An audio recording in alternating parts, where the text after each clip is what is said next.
एक दिन स्वामी विवेकानंद जी अपने शिष्यों से कह रहे थे कि हमें दूसरों की मदद करनी चाहिए।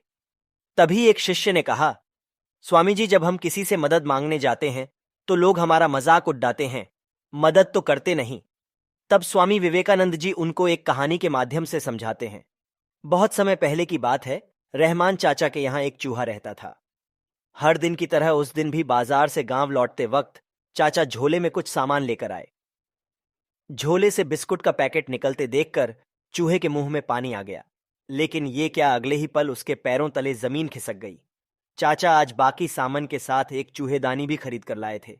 चूहा फौरन भागकर मुंडेर पर बैठे कबूतर के पास गया और घबरा कर कहने लगा, यार, आज बड्ढी गड्ढबड्ढा हो गई। चाचा मुझे मारने के लिए चूहेदानी लेकर आए हैं। मेरी मदद करो, किसी तरह इस चूहेदानी को यहां से गायब कर दो। कबूतर मुस्कुराया और बोला, पागल हो गया है, भला मुझे चूहेदानी से क्या खतरा। मैं इस चक्कर में नहीं पड़ने वाला। ये तेरी समस्या है, तू ही निपट। चूहा और भी निराश हो गया और मुर्गों के पास हाँफता हुआ पहुंचा। भाई, मेरी मदद करो, चाचा चूहेदानी लेकर आए हैं। मुर्गे दाना चुगने में मस्त थे। चूहे से कन्नी काटते हुए बोले, अभी हमारा खाने का टाइम है, तू बाद में आना। अब चूहा भागा भागा बकरे के पास पहुंचा और अपनी समस्या बताई। बकरा जोर जोर से हंसने लगा। यार, तू पागल हो गया है। चूहेदानी से तुझे खतरा है, मुझे नहीं। और तेरी मदद करके मुझे क्या मिलेगा। मैं कोई शेर तो हूं नहीं जो शिकारी मुझे जाल में फंसा लेगा और तू मेरा जाल कुतरकर मेरी जान बचा लेगा। और ऐसा कहकर बकरा जोर जोर से हंसने लगा। बेचारा चूहा उदास मन से अपने बिल में वापस चला गया।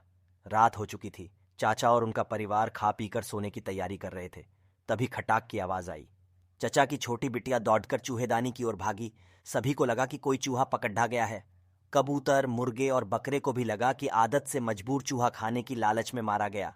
लड्ड की पलंग के नीचे हाथ डालकर चूहेदानी खींचने लगी। तभी हिस की आवाज आई।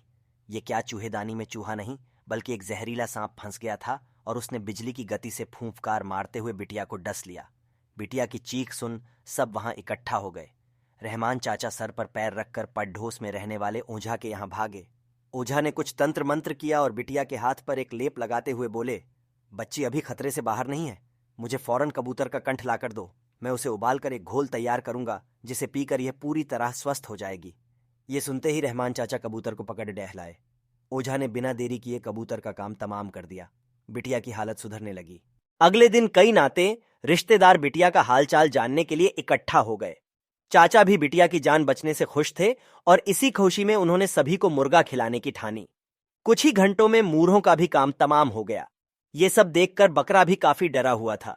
पर जब सभी मेहमान चले गए तो वो भी बेफिक्र हो गया।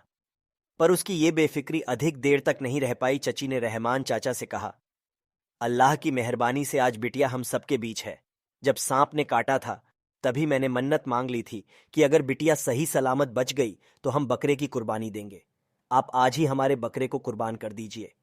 इस तरह कबूतर, मुर्गे और बकरा तीनों मारे गए और चूहा अभी भी सही सलामत था। दोस्तों, इस कहानी से हमें यह सीख मिलती है कि जब हमारा दोस्त या पड़ोसी मुसीबत में हो तो हमें उसकी मदद करने की भरसक कोशिश जरूर करनी चाहिए। किसी समस्या को दूसरे की समस्या मानकर आंखें मूंद लेना हमें भी मुसीबत में डाल सकता है। इसलिए मुश्किल में पड़ी डीढ़े मित्रों की मदद जरूर करें। ऐसा करके आप कहीं ना कहीं खुद की ही मदद करेंगे।